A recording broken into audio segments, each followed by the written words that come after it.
혹시 뚜렷한 이유도 없는데 괜히 불안하거나 갑자기 모든 게 무기력하게 느껴진 적 없으신가요?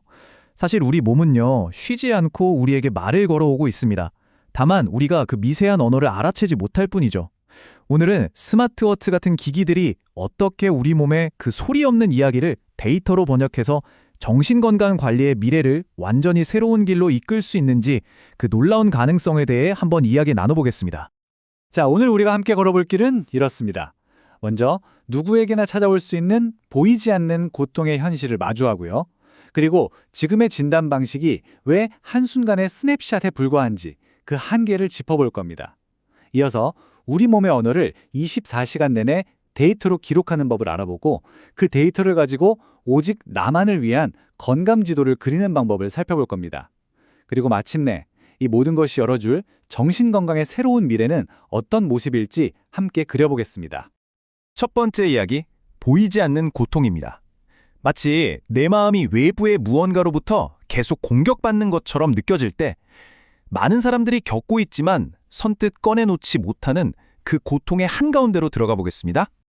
밥이 모래알 같다고 김수미 배우께서 남기신 이 한 문장은요, 정신적인 고통이라는 게 단순히 좀 슬프고 우울한 걸 넘어서서 우리의 일상과 감각을 어떻게 무너뜨리는지 정말 처절하게 보여줍니다.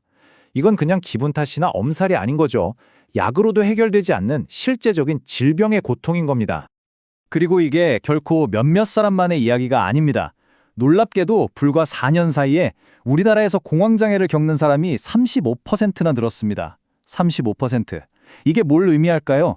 이건 더 이상 한 개인의 의지나 성격의 문제가 아니라 우리 사회 전체가 함께 마주해야 할 아주 중요한 건강 문제라는 강력한 신호인 셈이죠. 늘 우리에게 큰 웃음을 주던 유명 코미디언도, 심지어는 세상을 구하던 강철 심장의 영웅 아이언맨조차도 이 보이지 않는 고통을 피할 수는 없었습니다. 이건 그 사람이 강한지 약한지와는 정말 아무런 상관이 없는 겁니다. 누구에게나 찾아올 수 있는 질병이라는 뜻이죠. 그래서 여기서 가장 중요한 게 바로 관점의 전환입니다. 이걸 나약함의 증거로 보는 게 아니라 마음의 감기로 받아들이는 거죠. 우리가 감기에 걸리면 쉬고 병원에 가잖아요. 마음의 감기도 똑같습니다. 전문가의 도움을 받고 잘 관리하면 충분히 나을 수 있다는 것. 이걸 우리 모두가 아는 게 정말 중요합니다. 자, 그렇다면 이렇게 복잡하고 또 미묘한 마음의 감기를 우리는 지금 어떻게 진단하고 있을까요? 병원에 한번 찾아가는 것만으로 과연 내 마음의 모든 이야기를 제대로 들여다볼 수 있을지 현재 진단 방식의 한계를 한번 살펴보겠습니다. 보통 병원에 가면 의사가 이렇게 묻죠. 요즘 어떠셨어요? 지난 몇 주간 기분은요? 문제는 우리의 기억이라는 게 생각보다 정확하지 않다는 겁니다. 그나마 괜찮았던 날은 까맣게 잊어버리고 유독 힘들었던 순간만 부풀려서 이야기할 수도 있거든요. 결국 지금의 진단은 환자의 불완전한 기억과 그날의 기분에 따른 말 그대로 한 장의 스냅 사진에 의존할 수밖에 없는 거죠. 여기서 아주 근본적인 질문이 생깁니다. 매일, 아니 매 시간 파도처럼 출렁이는 게 우리 마음인데 과연 그 찰나의 순간을 담은 사진 한 장으로 내 마음의 전체적인 흐름을 다 이해할 수 있을까요? 이건 마치 긴 영화의 스틸컷 한 장만 보고 전체 줄거리를 맞추려는 것과 똑같습니다. 바로 이 지점 때문에 우리에겐 완전히 다른 접근법이 필요한 겁니다. 바로 이 지점에서 기술이 모든 것의 판도를 바꾸기 시작합니다. 한 장의 스냅샷이 아니라 24시간 내내 돌아가는 연속적인 영상으로 우리 몸의 이야기를 기록하는 시대가 열린 거죠. 내가 잠든 깊은 밤에도 내 몸이 어떤 신호를 보내고 있는지 귀를 기울일 수 있게 된 겁니다. 그 차이가 정말 명확하죠.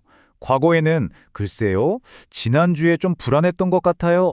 이렇게 나의 주관적인 기억에 의존했다면 이제는 지난 수요일 새벽 3시 제 심박수가 120까지 치솟고 수면의 질은 평소의 50%에 불과했습니다.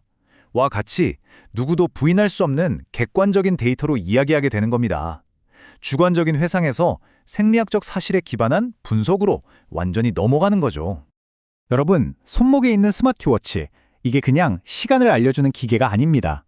스트레스가 높아지면 미세하게 변하는 심박수, 불안감이 깊어질수록 망가지는 수면 패턴, 무기력함이 찾아오면 뚝 떨어지는 활동량까지 이 모든 객관적인 데이터들이 차곡차곡 쌓여서 내 마음 상태를 비추는 거울이 되어주는 겁니다. 자, 그럼 이렇게 24시간 내내 수집된 어마어마한 데이터로 우리는 뭘 할 수 있을까요? 바로 남들과 똑같은 지도가 아니라 세상에 단 하나뿐인 오직 나만을 위한 건강 지도를 그릴 수 있게 됩니다. 데이터가 만들어내는 진정한 개인 맞춤형 건강관리의 시작이죠. 이건 자동차 정비소를 생각하시면 아주 쉽게 이해할 수 있습니다.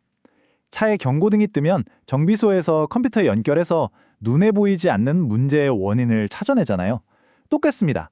우리 몸이라는 아주 정교한 기계에서 나오는 데이터를 분석해서 지금 무슨 일이 벌어지고 있는지, 심지어 앞으로 어떤 문제가 생길 수 있는지까지 미리 파악할 수 있게 되는 겁니다. 근데 이게 단순히 몇 걸음 걸었나 세는 것과는 차원이 다른 이야기입니다. 단백질학 같은 최첨단 과학은요, 우리 몸속 세포들의 실시간 대화를 엿듣는 것과 같아요. 한번 정해지면 잘 바뀌지 않는 DNA와는 달리 이 단백질들은 내가 스트레스를 받거나 잠을 설쳤을 때 실시간으로 상태를 바꾸거든요. 우리 몸의 가장 솔직한 현재 상태를 알려주는 언어인 셈이죠. 그리고 여기서 더 나아가면 나의 데이터가 거대한 데이터베이스 안에서 나와 비슷한 수많은 사람들의 데이터와 비교 분석됩니다. 그러면 나와 비슷한 패턴을 가진 사람들은 주로 이런 질병의 위험이 높았구나, 또는 이런 생활 습관이 가장 효과적이었구나 같은 아주 구체적인 통찰을 얻게 되는 거죠. 이게 바로 진짜 데이터 기반의 예측과 예방입니다. 자, 그럼 이 모든 기술이 합쳐져서 우리가 맞이할 미래는 과연 어떤 모습일까요? 한마디로 이겁니다. 문제가 생긴 뒤에 허둥지둥 대처라는 수동적인 반응의 시대에서 문제가 생기기 전에 미리 길을 찾는 능동적인 관리의 시대로의 전환입니다. 미래의 건강관리는 아주 명확한 3단계로 이루어질 겁니다. 첫째, 내 몸의 신호가 쉼없이 데이터로 수집되고요. 둘째, 인공지능이 그 데이터 속에서 오직 나에게만 해당하는 고유한 패턴과 위험 신호를 정확히 찾아냅니다. 그리고 마지막으로 의사는 이 정밀한 나만의 건강 지도를 바탕으로 가장 효과적인 맞춤 치료 계획을 세우게 되는 거죠. 더 이상 남들이 좋다는 방법이 아니라 오직 데이터가 증명하는 나에게 맞는 방법으로 건강을 설계하는 시대가 오는 겁니다. 인텔의 전설적인 CEO였던 앤디 그로브가 이런 말을 남겼죠. 우리는 변곡점에 서 있다. 지금 의학계가 바로 그렇습니다. 수세기 동안 이어져온 의사의 경험과 환자의 기억에 의존하던 방식에서 데이터라는 새로운 언어로 우리 몸을 이해하는 방식으로 넘어가는 정말 거대한 전환점의 한가운데 우리가 서 있는 겁니다. 결국 모든 이야기는 이 하나의 질문으로 돌아옵니다. 여러분은 여러분의 몸이 매 순간 들려주는 그 소리 없는 이야기에 귀 기울일 준비가 되셨습니까?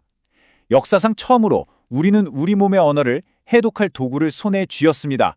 이 놀라운 기회를 어떻게 사용할지는 이제 우리 각자의 선택에 달려 있습니다.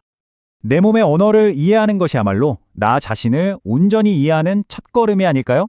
오늘 이야기가 그 소중한 여정의 작은 등불이 되었기를 바랍니다. 앞으로도 저희 배움에는 왕도 없다와 함께 더 깊은 지혜를 탐험하고 싶으시다면 구독과 좋아요 그리고 알림 설정으로 그 길에 함께해 주십시오. 고맙습니다.